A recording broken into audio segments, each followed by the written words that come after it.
Hello sir. నమస్తే. నమస్తే అండి. ఈ ప్రొఫెసర్ కె నాగేశ్వరరావు గారు, ఈయన తెలుసు కదా మీకు, కొంచెం పిడిగ్రీకి పనిచేసే వ్యక్తి.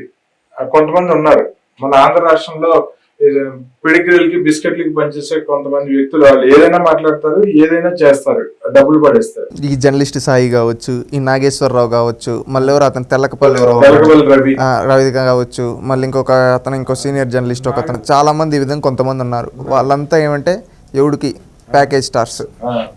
వీళ్ళు ఏం సబ్జెక్ట్, వీళ్ళు ఏదో పెద్ద మేధావులు అన్నట్టు ఉంటారు. ఆడు చెప్పేదంతా ఏంటంటే ఒక పార్టీ కొమ్ము కాస్తారు. ఇదే నాగేశ్వరరావు తెలంగాణలో టీఆర్ఎస్ గెలుస్తుందని చెప్పాడు అనుకుంటా. ఐ థింక్ చెప్పాడు. ఏమైంది?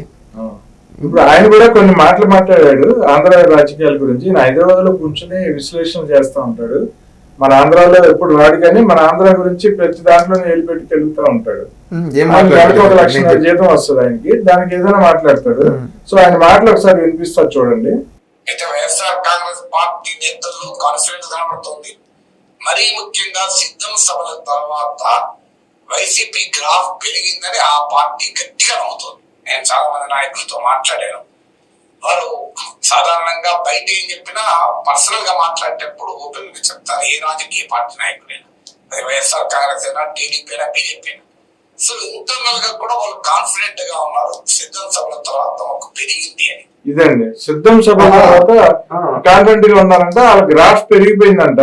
మరి ఎమ్మెల్యేలు అందరూనేమో ఎవరికాళ్ళు అసలు నామినేషన్ తిరస్కరించే విధంగా నామినేషన్ వేస్తున్నారు. మాజీ మంత్రులు వాళ్ళు పోటీ నుంచి స్వచ్ఛందంగా తప్పుకుంటే పరుగు పోతుందని చెప్పి రాంగ్ నామినేషన్స్ పబ్లిష్ చేసి వాటి నుంచి పోటీ నుంచి తిరస్కరించబడాలని చెప్పి ట్రై చేస్తున్నారు.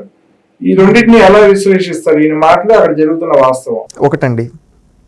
ఈరోజు వీళ్ళని క్లారిటీగా అడగదలుచుకున్నా. సిద్ధం సభలు అట్టర్ ఫ్లాప్ వైసీపీ నాయకులే చెప్తున్నారన్నమాట. ఎందుకంటే జనాలు రాకుండా గ్రాఫిక్స్లు పెట్టుకున్నారనేది వాస్తవం. ఈరోజు ఆయనే అంటున్నాడు, బయట ఎట్ట చెప్పినా నాతో ఇంటర్నల్గా అని. బయట వాళ్ళు ఫెయిల్ అనే చెప్తున్నారు కదా. బయట ఫెయిల్ అని చెప్పేవాళ్ళు ఇంత ఈ విధంగా చెప్పుంటారా? వాళ్ళు బయట ఫెయిల్ అని చెప్తున్నారు కాబట్టి నీలాంటి వాళ్ళకి డబ్బులు జాకీలు కొట్టించుకుంటున్నారు. దానికి పోయి ఈయన వచ్చి ఏదో చెప్తున్నాడు. సిద్ధం సభలు అట్టర్ ఫ్లాప్. సిద్ధం సభలో జగన్మోహన్ రెడ్డి ఎక్కడ తిట్టాడు? ఏసీ బస్సుల్లో తిరిగాడు, బయటికి రాలా, జనాలు లేరు. అలాంటప్పుడు అది ఫెయిల్యూరే కదా. అవును, అంతేగా.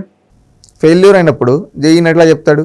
సిద్ధం సభలు అట్టర్ ఫ్లాప్ అయిపోయాయి కాబట్టి ఇప్పుడు ఎన్నికల బహిరంగ సభల్లో ఏం చేయాలో తెలియక, తిరగలేక, జగన్మోహన్ రెడ్డి ఏం మాట్లాడాలో తెలియక అట్టున్నారు. అసలు జగన్మోహన్ రెడ్డి ఎన్నికల ప్రచారం చేస్తా ఉన్నాడు అనేది కూడా ఎవరికి బహుశా తెలియదేమో. ఈ ఫెయిల్యూర్ కాబట్టే కదా ఆయన చెల్లెలు విమర్శించడం కానీ, ఆ చెల్లెల్ని విమర్శించే గులకరాలు అన్ని డ్రామాలు ఆడాడు. లాస్ట్కి ఏమంటే తన సొంత చెల్లిని అన్నాడు, తర్వాత బోనం పైన ఫేక్ ఆడియో వదిలాడు. ఈ విధంగా అన్నిటికీ దిగజారిపి ఇంకా లాస్ట్ లో మేనిఫెస్టో కూడా, రాజీనామా పత్రాన్ని కూడా చూపించేశాడు, చేతులు ఎత్తేసాడు. ఆ మేనిఫెస్టో కూడా ప్రజలందరూ రెండింటిని కంపేర్ చేసుకుని చంద్రబాబు గారి మేనిఫెస్టో చాలా బాగుంది, దానికి అనుకూలంగా మేము ఉంటామని చెప్పి ప్రజలందరూ తీర్మానించుకున్నట్టే చెప్తున్నారు వాళ్ళే. అవును, ఎందుకంటే జగన్ మేనిఫెస్టోలో కొత్తగా ఏం లేదు, కొత్తదనం ఏం లేదు. ఉండేటివి కూడా ఏమన్నా పెంచిస్తా అని చెప్పటంలా ఇంతే అంటున్నాడు. ఇంతే అన్నప్పుడు ఇతని దృష్టిలో ఏంటి? ఇంకా నా వల్ల చేత కాదు పరిపాలన, నేను దీన్ని మించి నన్ను నుంచి మీరేమి ఎక్స్పెక్ట్ చేయొద్దని అన్నాడు. నిన్న ఇండియా టుడేకి ఇచ్చే ఇంటర్వ్యూలో కూడా ఉద్యోగాలు కల్పన అంటే ఇంక ఉద్యోగాలు ఏం సృష్టిస్తాం, మనం యాన్ని తెస్తాము, ఎవడో ఒకటి ఏదో ఒక అంగడి పెట్టుకొని బతకాలన్న విధంగా మాట్లాడాడు. మళ్ళీ ఎమ్మెల్యేలు 40 మందిని ఎందుకు మార్చారంటే ఇట్స్ టూ లెంగ్తీ క్వశ్చన్ అనేసి ఆ తర్వాత ఏదో చెప్తూ వాళ్ళపైన వ్యతిరేకత ఉంది అని చెప్పాడు. వాళ్ళపైన వ్యతిరేకత అంటే నీ పైన వ్యతిరేకత ఉన్నట్టే కదా. నీ పైన వ్యతిరేకత ఆయనే ఒప్పుకున్నాడు, ఆయన పైన వ్యతిరేకత ఉందని. ఆయన పైన వ్యతిరేకత ఉందని ఆయనే ఒప్పుకున్నాడు.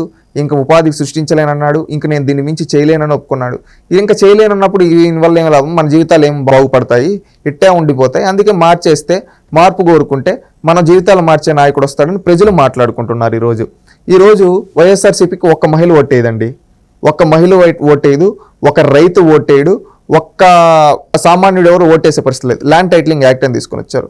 మన భూమి మన కాడి నుంచి కాజేయడానికి ఈ యాక్ట్ ఉపయోగపడుతుంది వైఎస్ఆర్సీపీ వాళ్ళకి. అందుకని ఈరోజు భూములు ఉండే, అక్కడక్కడ చిన్న భూములు ఉండే వాళ్ళంతా, చిన్న సన్నకారు రైతులు, ఒక టౌన్లో ఎక్కడన్నా 1 సెంటు 2 సెంట్లు భూములు ఉండే వాళ్ళంతా ఈరోజు భయపడుతున్నారు. ఎందుకంటే ఈ జగన్ ఎక్కడ దోచుకో, అందుకని ఈ జగన్ పోతే ఆ యాక్ట్ రద్దు అయిపోతుంది, మన భూములు మనకుంటాయి, లేకపోతే ఈ గద్దలు కాజేస్తారని భయపడుతున్నారు. అందుకని ఎవ్వరు ఓటేరు, భూమి ఉండే వాళ్ళు ఎవరు జగన్మోహన్ రెడ్డి గారికి ఓటేరు. ఇంకొకటి ఏంటంటే రాష్ట్రంలో ఉండే మహిళలు ఎవ్వరు జగన్మోహన్ రెడ్డికి ఓటేరు. ఎందుకేరో చెప్పమంటారా?